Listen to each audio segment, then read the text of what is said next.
Gari hilo lilikuwa linatoka ofisini, limechukuliwa asubuhi ofisini kwa mkuu wa mkoa kwa ajili ya kwenda kuwachukua wafanyakazi maeneo mbalimbali ya mkoa wetu na kuwaleta ofisini. Sasa gari hilo lilipofika maeneo hayo, kuna mteremko mkali, lakini pia kuna kona kali. Kwa hiyo dereva akashindwa kulimudu gari na likaacha njia, likaenda kugonga nyumba ambayo imejengwa kwa miti, lakini pia imeezekwa kwa bati. Na baada ya kugonga nyumba hiyo, kukasababishwa kifo kwa mtoto mmoja wa kike ambaye anaitwa Yvonne Bagule, na yeye ana miaka 5, lakini pia ni mwanafunzi wa shule ya awali kwa maana chekechea.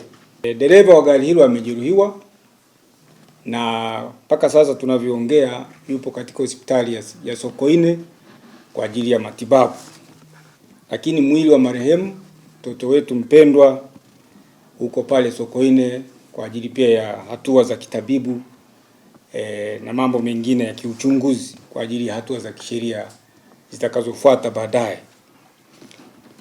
Chanzo cha ajali kama nilivyokwisha sema ni mwendo kasi.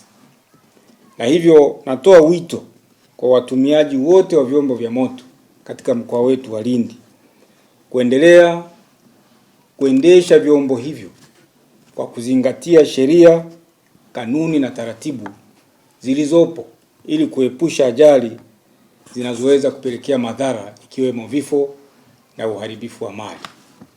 Na wale watakaokiuka, narudia, wale watakaoendelea kukiuka sheria za usalama barabarani tutawachukulia hatua kali sana.